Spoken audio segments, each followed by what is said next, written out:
Hello, this is Russell Moore, and you're listening to the Christianity Today Public Theology Project's Russell Moore Show. Every week here we explore questions and conversations from a Christian perspective, and this week I wanted to talk about a fascinating article in The Atlantic this week by Tim Alberta, who is with us today. I spent a lot of time with Tim Alberta over the years and recently as he's been working on this project, but I found the article to be really compelling as a story, not just as an analysis. And that was something I was hearing from people all over the country as they were reading it as well, is that there's something about this story that resonates with a lot of people. I was working on, of all things, this is morbid, and my wife Maria will tell you that she thinks this is morbid, but I have a funeral service written out for myself to leave for her and the kids when the day is there.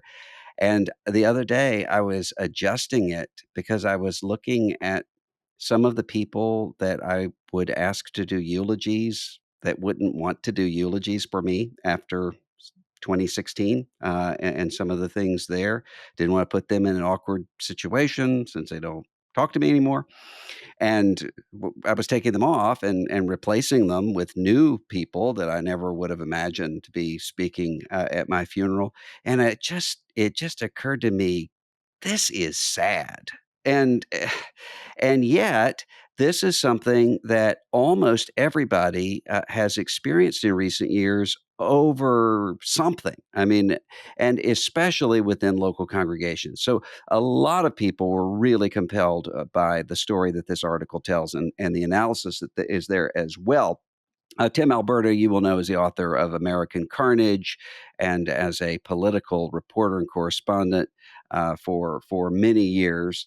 He's also a PK, son of a pastor. We'll talk about that a little bit later in the show as well. But Tim says in this article, I've spent my life watching evangelicalism morph from a spiritual disposition into a political identity. It's heartbreaking.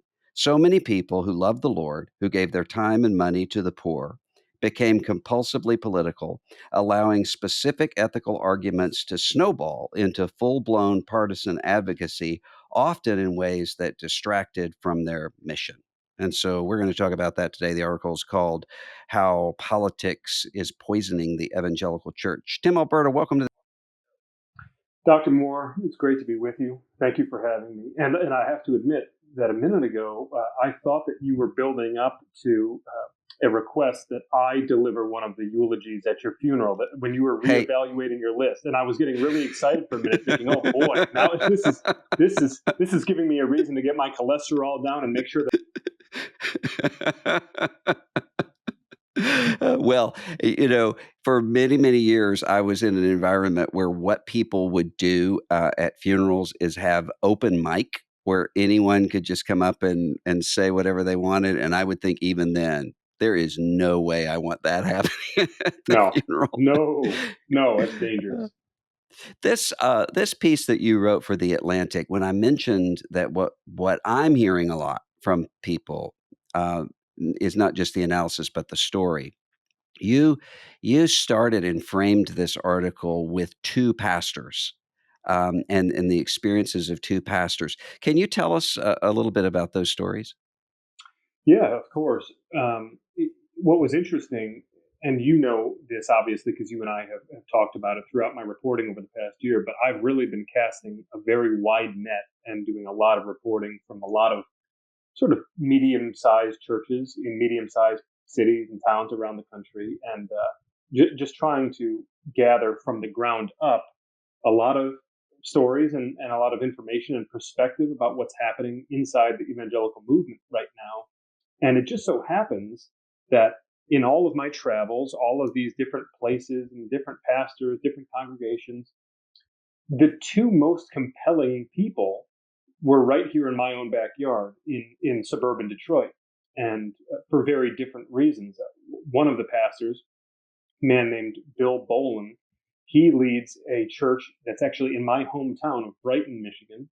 And Bolin's church, as of a few years ago, was blink and you would miss it if you drove past. It was just a very small roadside church. I had actually never even heard of it. And I grew up in this pretty small town, and my dad was a pastor, and I knew just about everybody in the local church scene, and I had never heard of it. Floodgate is the name of the church. And then suddenly, a couple of years ago, during COVID, at the very beginning of COVID, when it was hitting in the spring of 2020, Bolin became a bit of a celebrity locally when he refused to close down his church. And suddenly, all of these friends and family members and people from the community that I grew up with and that I'm still close to in many cases were talking about Floodgate, this church that I'd never heard of. And many of them were defecting to Floodgate from their home churches.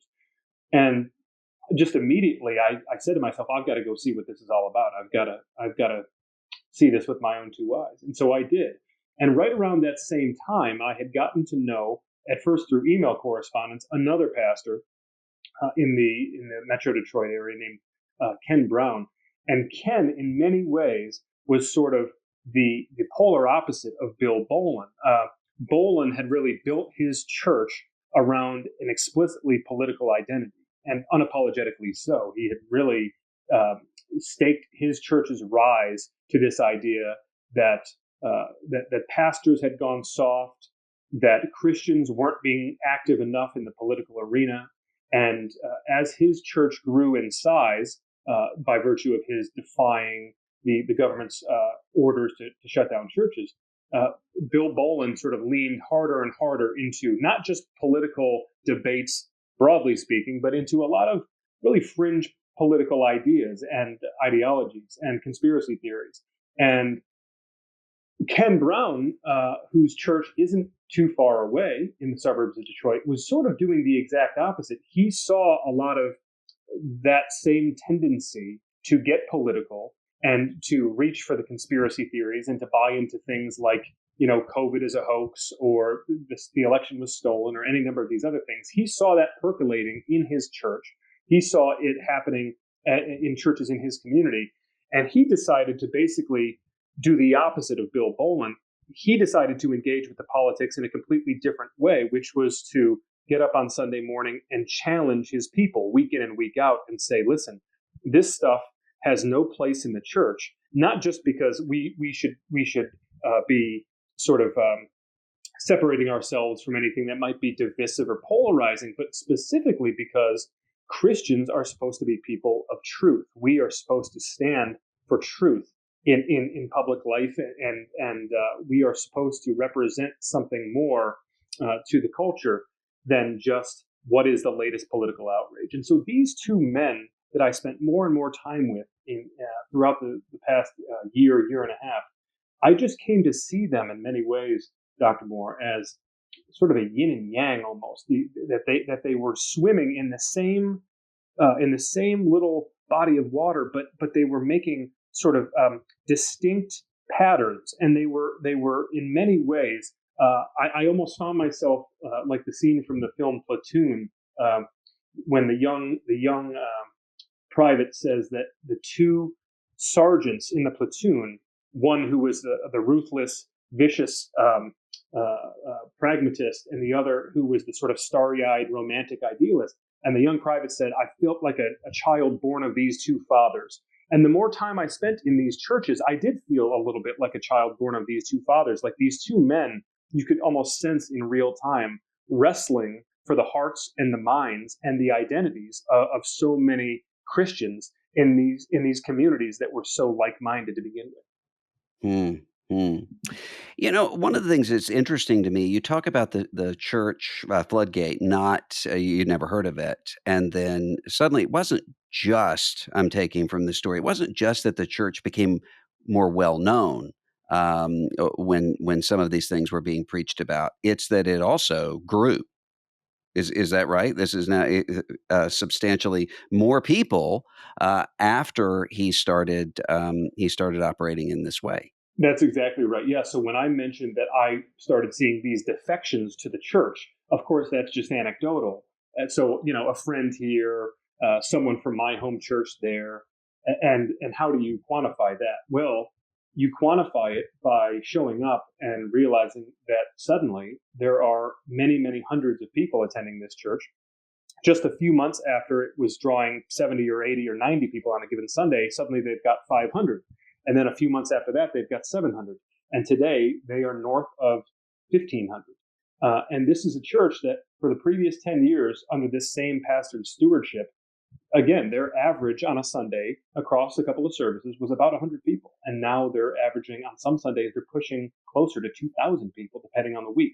So this is not just ordinary growth. This is explosive growth. Obviously, you spent enough time studying church growth and understanding the mechanics of it to know how exceptional that is. And obviously, it didn't happen in a vacuum. There was a very specific strategy tied to that growth. One of the things that's interesting to me is that I see a contrast with almost every other church growth movement in American history here, at least the most well known. So if you think about, for instance, what we would have seen with Saddleback and Rick Warren or Willow Creek, the so called seeker sensitive sorts of churches, there was this sense of we want to reach our neighbors, we want to connect with our neighbors, and we want to share the gospel with them. And so we want to remove every barrier we can,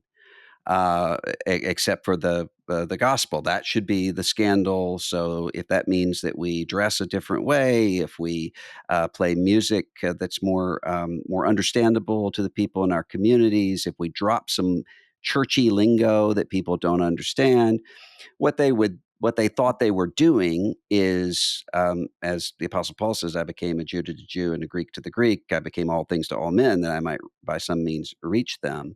This isn't like this. Instead, often there's an amping up of hostility to the outside world. And it reminds me less of the church growth movements that we've seen and more of what I would see in a lot of communities, say, when I was a kid in the 80s, of a church that would start preaching Bible prophecy in a really, really specific sort of here's when Jesus is going to return, and here's what's really happening with the Soviet Union or something else with the mark of the beast, and you would have people who would flow in from churches all over, and pastors would say, I'm preaching through the Bible and teaching people how to live. I'm not telling them who the Antichrist is, and I can't compete with that. It almost seems like that, except it's not even purporting to deal with Bible prophecy or even with biblical text, but with these political sorts of stances happening. I think that's exactly right. It's a very insightful read on the situation. And as a matter of fact, I would even offer sort of a political analog from my travels as a political reporter. I think one way that you could almost look at it is the degree to which candidates now, political candidates, especially for higher offices, are in many ways less interested in sort of broad-based appeal and more interested in building, first and foremost, a sort of fanatical, highly engaged, highly energized base. Because once you do that, then you can grow it. And the idea used to be in politics sort of the other way around in a lot of ways, that you wanted to have the broadest possible appeal. You wanted to be the Jew to the Jew, the Greek to the Greek in a political context, right? You wanted to have a certain universality to your campaign's appeal. And what we've seen, I think, over the past decade plus in politics, in American politics, is some of the most successful candidates, from Donald Trump to Barack Obama, they have figured out a way, particularly in the early stages of their campaign, they have Bernie Sanders. gained. Yeah, they've really, Bernie Sanders, absolutely. Ron Paul, even Andrew Yang to some degree. They have gained sort of a foothold by establishing in a much narrower way who their people are. And then from there, they grow because you're always going to be able to find more people like them. And so when you look at a church like Floodgate, I think particularly in a very conservative area, in the sort of suburbs of Detroit, exurbs of Detroit, very conservative county. This was in some ways kind of a market waiting to be cornered. There are an awful lot of very conservative churches, a lot of very conservative congregations in this area that I grew up. but none of them had had been willing, I think, up until that point, to sort of explicitly and strategically kind of exploit these political passions. There may have been preaching from the pulpit on everything from human sexuality to the life issue to other things, but as far as really leaning in overtly and courting the sort of political controversy as a means to the end of church growth, I think you're right. That's something very new that we're trying to make sense of. Hmm.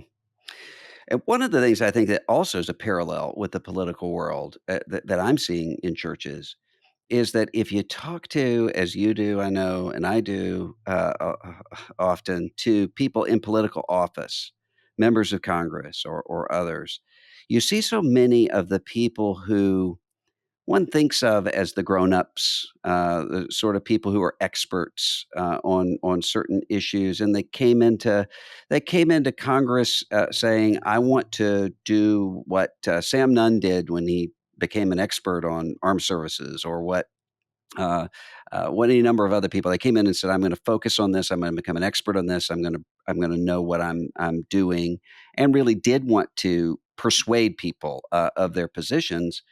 A lot of those folks are leaving, um, or thinking about leaving and just saying, "Who wants, what turns out to just be mostly theatrical?"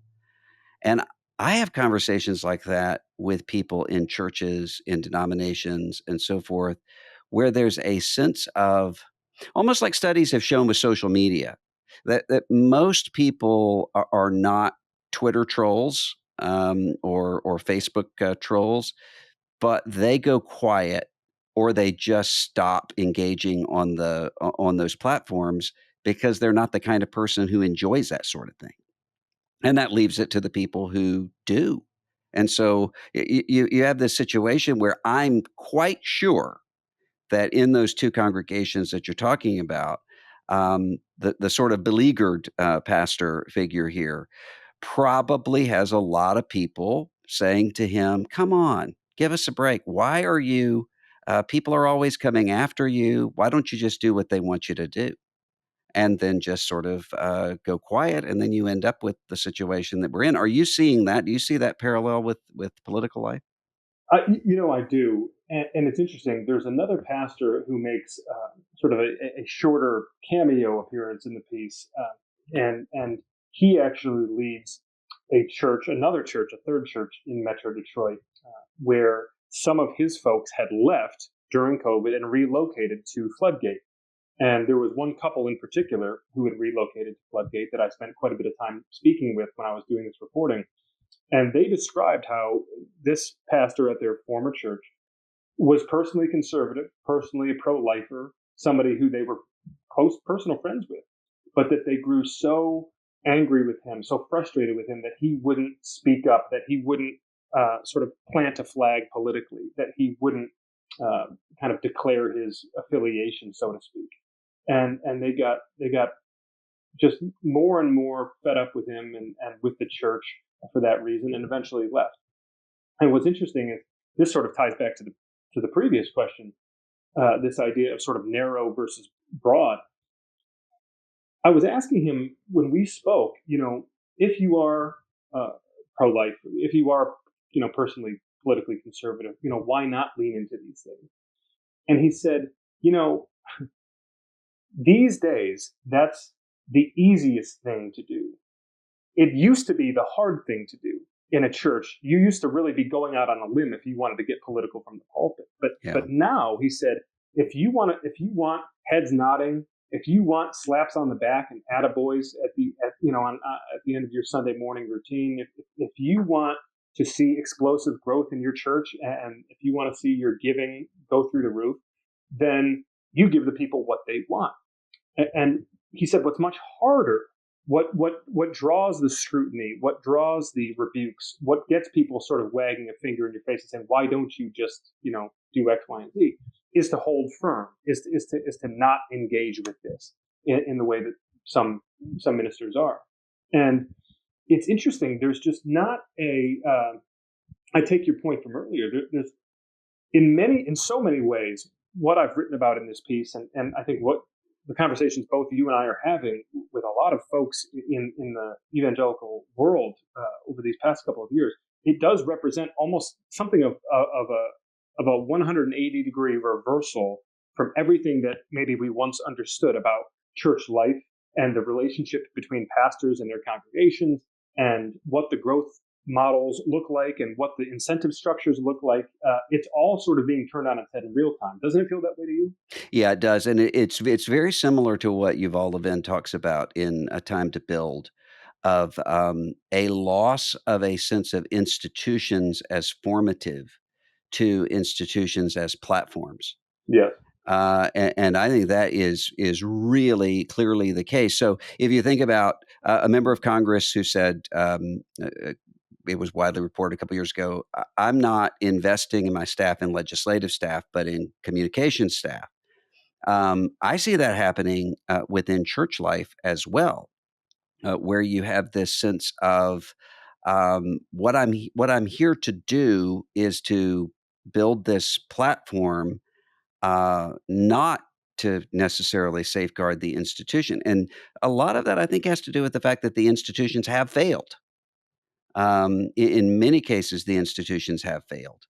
And so you have this, what Yuval talks about, this cycle of institutions that don't form people, and then people who aren't formed leading institutions, and it just, I think we can see that in almost every institutional area of American life right now, maybe with the exception of the military, but that's about it. And so it's interesting to me how I can have the same conversations with people about their church. And then I might talk to some really secular person who's talking about his union or his professional association or something. The same sorts of stuff happening, and everyone thinks, well, this is just happening here, and it seems to be happening almost everywhere. And so my question to you is similar to the question that I've had for a lot of people, which is to say, why? Why is this happening? So I've spent an awful lot of time the last few years writing and researching and just thinking about this issue of institutional decline across the board and sort of the eroding confidence of Americans in these pillars of our society, whether it's law enforcement or public education or organized religion or Congress. You go down the list. Major League Baseball, right? Any of it. We don't trust these people anymore. It's been impressed upon us time and time again that the folks in charge maybe don't know what they're doing, and it's a huge problem, pervasive across the board.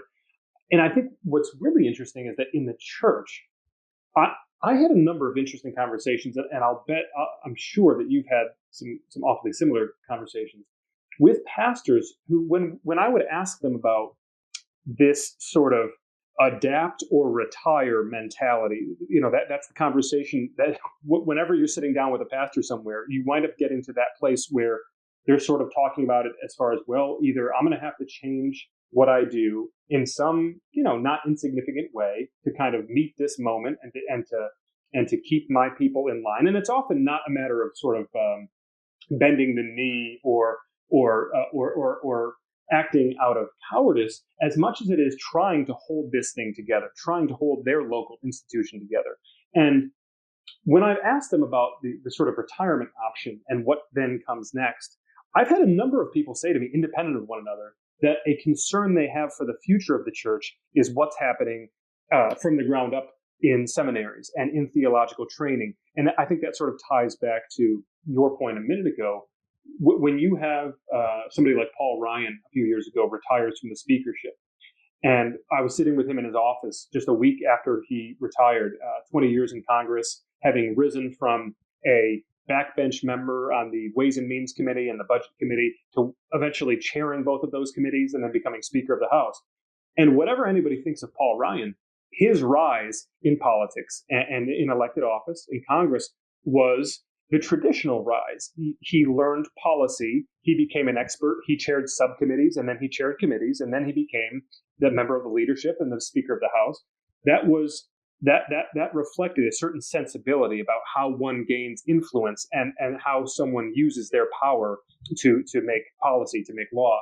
And Ryan, I can just remember saying to me unsolicited, pointing to somebody like Matt Gaetz and saying, "This guy, this is a whole new model now, and I've got to think that this new model is far more attractive to a lot of these would-be young members of Congress than my model. Who wants to come and schlep for 15 years writing policy papers when you can just come up here and start a social media account and lob bombs at people and go on Fox News every night and become a celebrity and raise 10 times the amount of money I've ever raised?" I mean, the highest, the most prolific fundraiser in the Republican Party last year was not Kevin McCarthy or Mitch McConnell or any member of the leadership. It was Marjorie Taylor Greene, right? And so this tells you something about the incentive structure. And when I think back on that conversation with Speaker Ryan, I hear some echoes of that in my conversations over the past year with pastors who will talk about this landscape they're sort of leaving behind or getting ready to leave behind. A lot of guys who are in their 50s or 60s and realize that they don't have long left in their churches. They're concerned, I think, about what they see as an evolving business model for some younger ministers who may see that there is an easier and perhaps a more sort of celebrity conducive path for them to take in the ministry than would have existed just 5 or 10 years ago. There was an elderly pastor, not in my denomination at the time, who was talking to me about a city where the churches were sort of at each other's throats. The pastors were at each other's throats. And I was asking him why this was the case. And he said, this particular city is dying, and these churches are in rapid decline, but it's not evident yet that they're really in rapid decline. So they're not financially strapped or anything yet, but they know that that's headed to happen. He said when you have a declining institution, people become more frantic about protecting their personal brands or their titles or their offices and their perks and those sorts of things. He said that's what's happening in these churches. They're declining and they're scared. How much do you think there's a sense of evangelical Christians sort of believing the narrative that they're being secularized out of existence? And and with this combination of sort of fearfulness that really resonates with someone explaining why, and a sense of we're going to consolidate what we have in a declining institution and really work it. Yeah, boy, that last part in particular. So I'll step back. I don't think there's any question that the fear of being secularized out of existence, for me anyway, and this was one of the sort of nut paragraphs, as we say in journalism, the nut graph or the nut section is the part that sort of crystallizes what the piece is about. And I think I wrote something to that effect, that evangelicals during my lifetime have sort of cultivated this narrative from the ground up of this kind of zero-sum showdown for the soul of the nation, and it was going to pit the good, God-fearing, Bible-believing Christian against this wicked, godless culture that wanted to eliminate us and eliminate our beliefs from public life and sort of render us a relic of the past. And so I don't think there's any question that is at the root of so much of this, Dr. Moore. There is this sense that I think for many, many Christians, and you can certainly view Donald Trump's relationship with the evangelical movement through this prism, this sense that the end is near, that the tide of history has turned against us, that we will never again experience sort of this golden age of our culture, where our communities and our churches reflected sort of a modest and pious and God-fearing America that we all want to idealize.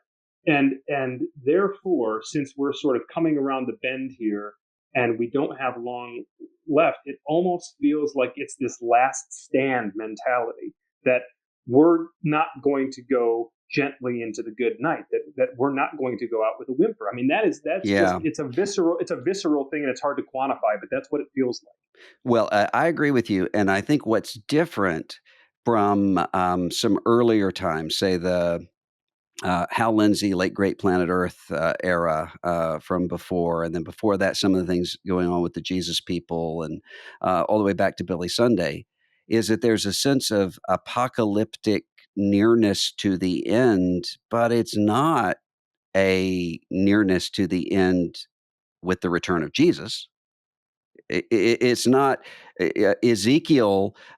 These passages from Ezekiel or these passages from Revelation are telling us that we're near the end. It's a very secular sort of end here. And often what I hear from people sounds like uh, just a different version of what one could hear from, say, a really, really extreme climate change activist who says, here's where we're right on the brink of the extinction of the species. It sounds very secularized in ways that I don't think sometimes even the people using these arguments know. I think that's right, and I'd put it maybe even more bluntly. I think a lot of this is inextricable from the perception of American decline specifically, right? So you can't. I had someone ask me. I was on television earlier discussing the piece, and the host asked me whether this amounted to idolatry with vis-a-vis Donald Trump inside the church. And I said, I'm not sure that that's the case. I think there's certainly some instances of that. I said, but what in all of my reporting experiences, it feels, if to the degree that there is idolatry, it feels far more like American idolatry. That there is this sort of fixation on if the end is near, it is not the end that's going to bring about the return of Christ. It's not the end in any real explicitly spiritual or biblical context. It's the end of America. It's the end of our self-government. It's the end of our national sovereignty. And that is something that sort of, in a strange, sort of circuitous way, it really does kind of put a bow on or tie together some of the Make America Great Again rhetoric that ties right back into what we were just discussing a minute ago, which is this sense of within the church of the abandonment of Christian values and sort of being secularized out of existence. And so on the one hand, you can understand why some Christians might look at this guy and think, boy, how could he ever represent us? Why is he our champion? But if he's willing to step in in the twilight of American Christendom and sort of lead Pickett's charge up the hill on your behalf, then it makes a little bit more sense, right? And that's something that I think Desperate times call for desperate measures. Yeah. absolutely that's what we've both been trying to make sense of. Do you think that the end of Roe affects some of this at all? I mean, there are a couple of theories of the case. One of the theories of the case would be with Roe out of the picture, this returns to the states, and you're going to have red states with restrictions on abortion and blue states without them, but that it will take the temperature down in terms of the culture wars, because this is one of a. I was just talking. This will air much later, but I was talking to Stephen Prothero, who wrote "Why Liberals Always Win the Culture Wars," and I said, "Do you think this is an exception?" And his response was to say, "Well, I think that the abortion issue has always been an outlier in terms of people liberalizing over time on it." He said, "But I don't." He said, "I think that the end result of this is going to be uh, a lot more conflict that ends up with an even stronger support for abortion rights in the country." That was his perspective. I'm not sure what's going to happen with all of this, but do you think that the end of Roe is going to be something that's not even noticed. I've had people say that. That this will eventually just not even be the end of Roe anyway. Abortion still won't be an issue, or do you think it will be something that contributes one way or the other to either the cooling down or the heating up of these sorts of divisions? Boy, that's a great question. You know, I'm not sure. I do sense that in some churches where abortion perhaps has been the only topic of political discourse, the pastors have steered clear of a lot of these other issues, but they do view abortion as as a biblical issue, and they've preached on it over the years.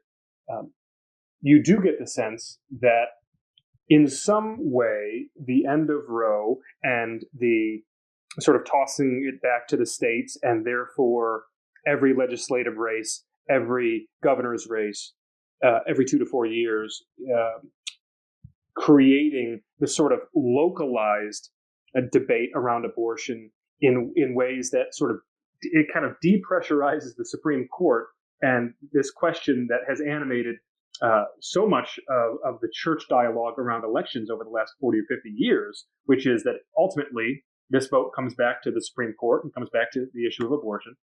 So in some sense, it almost depressurizes that question at the national level and re-emphasizes it and really underscores it at the local level and at the state level. And I can't tell whether or not that's a good thing or a bad thing on balance for the health of the church. In other words, I think you could see a scenario in which this sort of emboldens more pastors to lean in not just to that specific issue at the local level, but to tie the politics of that issue at the local level in with a whole batch of other policy issues. In other words, State Senator X is leading the way post Roe to get this language codified in law, and therefore we're going to have them at our church. We're going to give them the lectern, and we're going to throw our support behind them. And oh, by the way, they're also an election fraud truther.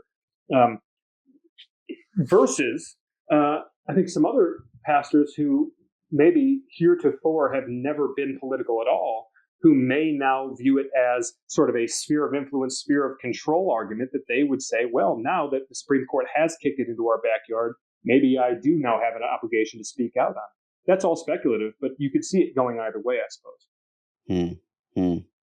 I was telling someone, a secularist, atheist, to blue state person who doesn't have really any contact or a lot of contact with religious people, who was talking about pro-life activists, sort of, the people in crisis pregnancy centers, he said, who are seeking to impose their religion on everyone else. And I said, look, what I need you to understand, if you go to the local level, and you deal in a church with the people who are actually doing the pro-life ministry, these are the people who are the most committed to a kind of reasonableness and seeking to persuade other people, because that's what they've been doing.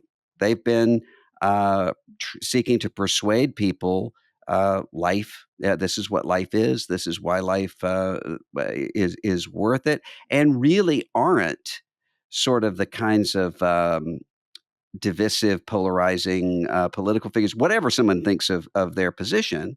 They really are people who are connecting with trying to persuade young women in crisis and other people on this issue. There aren't a lot of people doing that on the left or the right who are even talking to anyone with a different point of view, seeking to persuade them. It's this idea that we can just defeat them once and for all, and then they go away. You're absolutely right. And matter of fact, just the other night, a few days after my piece had published in the Atlantic, I saw that the New York Times published an opinion piece that sort of was a visual representation of where crisis pregnancy centers were located around the country relative to where Planned Parenthood facilities were located, and how that visualized today versus how it could visualize in a post-Roe world. And some of the commentary around it was rather curious to me for exactly the reason that you just articulated there, Dr. Moore, which is that for anyone who has leveled the claim broadly against the evangelical movement that these people are sort of lazy, lowest common denominator pro-lifers, that they are not holistically pro-life. Well, if you want to find people who are holistically pro-life, they're the people in the pregnancy Absolutely. helpline clinics. These are the folks who are on the front lines doing the work of, as you said, of persuasion, of compassion, of empathizing, of working with, not just showing up to the march once a year or holding a sign on the street corner. These are folks who are dedicating their lives, and in many cases, their livelihoods to this cause. And again, whether you agree or disagree with their position, these are the folks who one might think that if we want a return to sort of rational discourse in this country around some of the most divisive and polarizing issues, these are in many cases the people who would be the model of it. And I think it's probably because, as with your secularist friend, there isn't perhaps a terribly nuanced or textured understanding of what goes on in these places and who these kinds of people are. And maybe that's something that needs to be improved upon.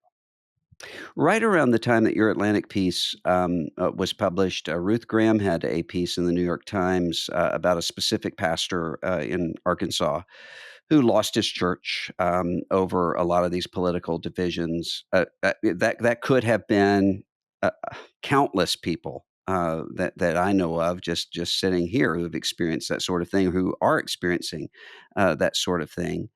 I think what some people don't understand is how, in a church context, even though we have this sort of division everywhere else, in a church context, it cuts deeper because there is a sense of family and of connection. And when you end up with a situation where people who have taken communion next to each other for years and taught Sunday school to one another suddenly are uh, not speaking to each other over political polarization questions, that's more than just a sort of breakdown of civil society, and it's more than just an institutional problem within a church. It's deeply, deeply affecting, I think, people's spiritual health, mental health, and their sense of who they are. Are you seeing that in some of the churches you've been looking at? Yeah, without question. And I'm really glad you said that, actually, because I do think it's important to note that in this sort of broader sweep of dialogue around institutional decline, that most of us uh, are going to hold a healthy skepticism of financial regulators, of law enforcement, of members of Congress. Right? That's just sort of in our DNA as Americans, that we're a little suspicious of these people in places of authority. The church, as an institution, is supposed to represent something better. Now, yes, the church is ultimately a collection of men, and and we know that we are not ultimately meant to put our faith in men. But it does cut deeper. It does affect us in an entirely different way. There is a sense of personal and oftentimes sort of visceral betrayal that one can observe in a church setting that one would never feel in relation to any other breakdown of institution or civic society or whatever the case may be.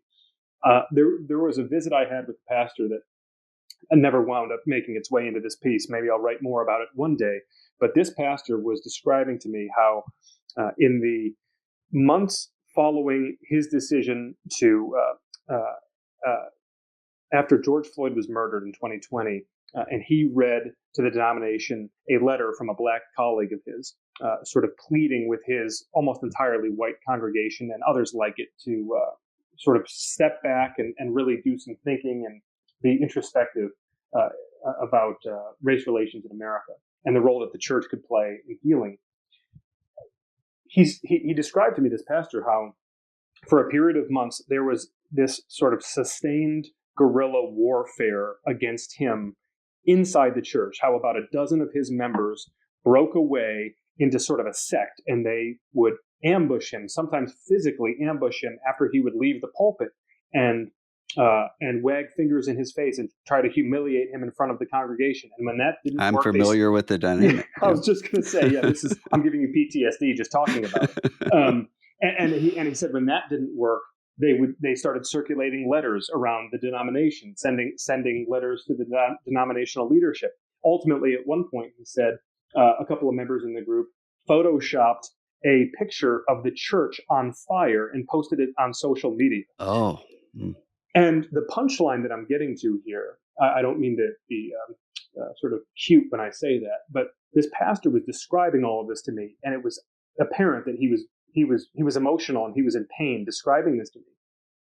And I said, "What was the hardest part about all of that?" And he said, "The hardest part of all of it was that in that group of about 12, several of them had been elders of mine and dear friends of mine who I'd traveled on overseas with. I'd gone on mission trips with. I'd sat up late many nights discussing the world with them. These were people who were like brothers to me. And suddenly, because they suspected that my political beliefs did not align with theirs, they were willing to uh, basically dispose of me as though I had no worth to them anymore." Hmm. And it's heartbreaking. Yeah, that's very familiar, and it's something that it's something that I hear literally every day. One of the things I wanted to ask you about is when I'm talking to pastors who are just really, really beleaguered or discouraged, and they're saying, "I don't know what to really do with the situation in my church," because you quoted, I kind of chuckled when you quoted one of the pastors there saying, maybe now that COVID is going from a pandemic to an endemic phase, everything will settle down. Because there were, I mean, I have said, I don't know how many times, okay, let's get through this 2016 presidential election, and when the passions aren't as hot, and then you just keep going with different things, and it just gets crazier, and so that doesn't happen. But one of the things that I think people don't think about, we're talking about these pastors and these leaders, that I think about a lot, are their children. And the reason I think about this, my listeners have heard me talk about this before, but I'm not a PK, I'm not a pastor's child, but my dad was. My grandfather was a pastor, and when I went to tell him that I think the Lord's calling me to ministry, I often tell people it must be what it's like to go and tell your dad, I've been arrested, or something like that, because I Right. knew he was not going to like it, and not because he was um, anti-church or anti-Christian or anything like that. He just said, "I wish you wouldn't do it because I don't want to see you hurt the way my dad was hurt." And it was a situation where, most of us church kids, we didn't have to go to the congregational business meetings. We went to everything else, but we didn't go to those. We didn't see some of the political dynamics that were going on. He couldn't avoid it because the business meetings came to him. And he was seeing what was taking place with his dad, just bearing the burdens, even when it's not conflict, but just bearing the burdens of hurting people and not knowing, not being able to fix it all.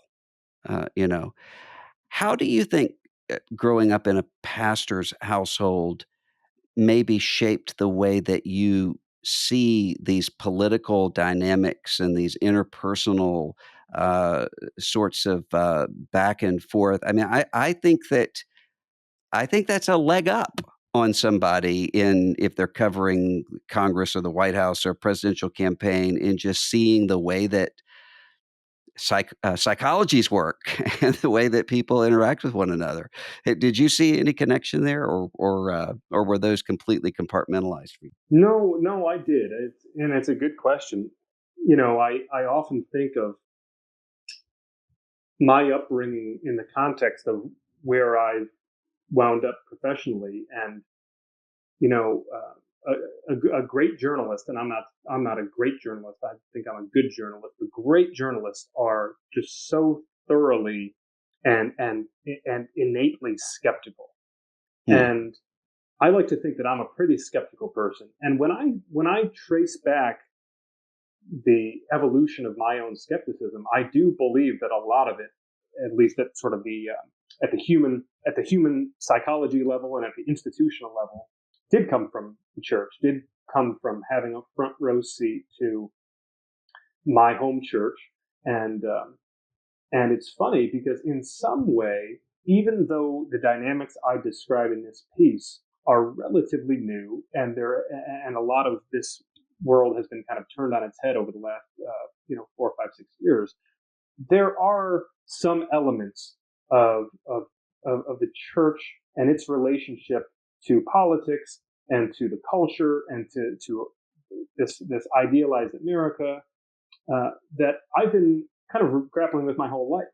And I don't think that's typical for somebody who just grows up Christian or grows up evangelical. But in my own experience, and someday I'm sure that I'll get around to writing more about this. But in my own experience, just from the time I was a kid until the day we buried my dad at our home church, I was I was constantly aware of the degree to which some things in and around the church were not what they seemed to be, and that there was some underlying tension there.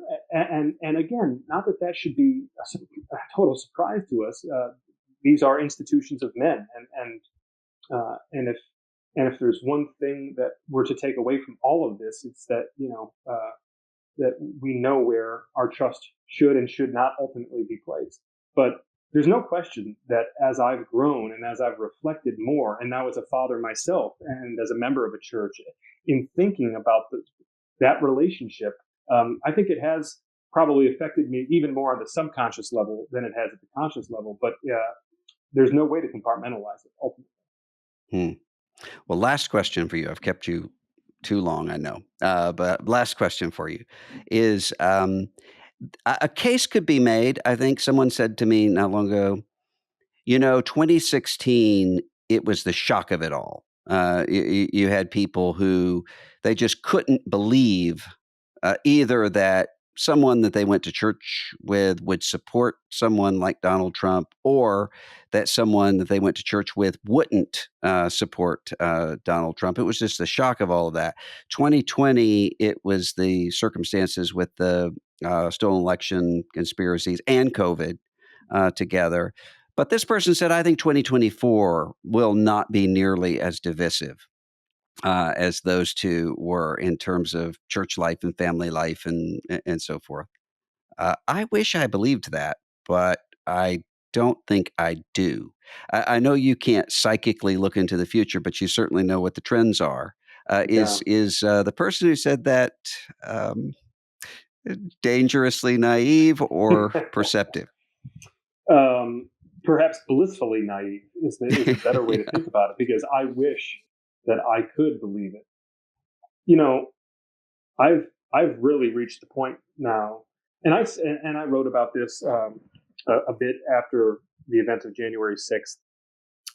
You know, there, I think there's some school of thought that is built around the idea that January 6th was the culmination of something that had been building and building and building. And that now that some of the steam had been let out of the cooker, that things could, as Jeff Flake used to say, the temperature could start to come down gradually, and eventually we could get back to a place where some semblance of normalcy prevails, and where we would look back at this and say, well, that's American politics, right? This is this stuff comes in cycles, it comes in waves, and then it kind of recedes. I think the much darker school of thought holds that January 6th was actually the beginning of something. That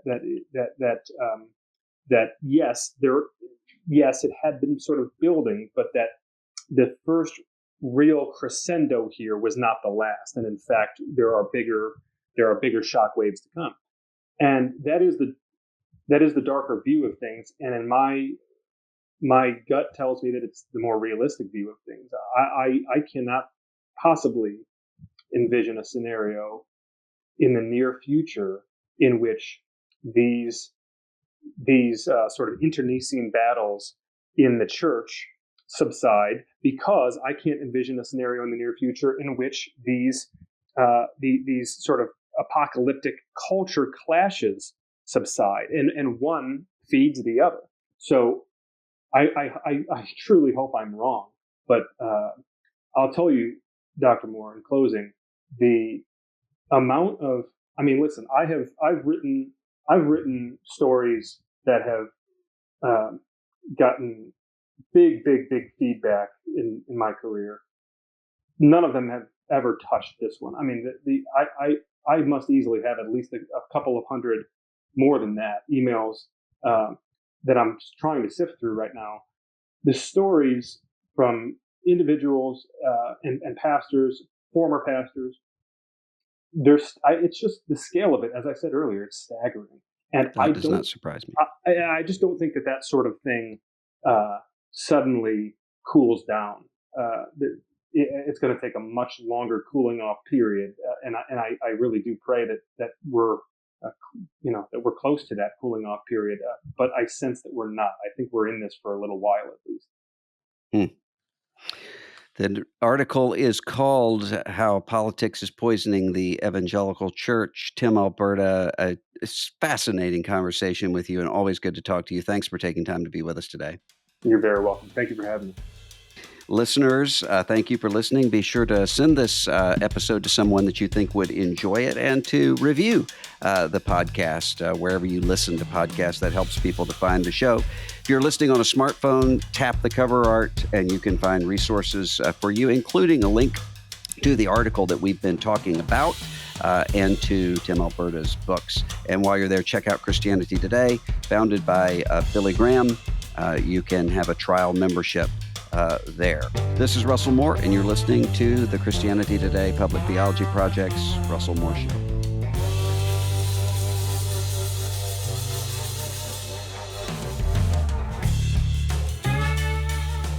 The Russell Moore Show is a production of Christianity Today. Eric Petrick is our Chief Creative Officer. Russell Moore is the executive producer and our host. Mike Cosper is our Director of Podcasts. Administration for CT by Christine Kolb, Pam Vodanova, and Abby Perry. Production assistance by Core Media. Beth Grabencourt, Coordinator. Kevin Duthu, Producer and Sound Mixer. Our theme song is Dusty Delta Day by Lennon Hutton. If you like what you heard today, please consider subscribing so you don't miss any future episodes.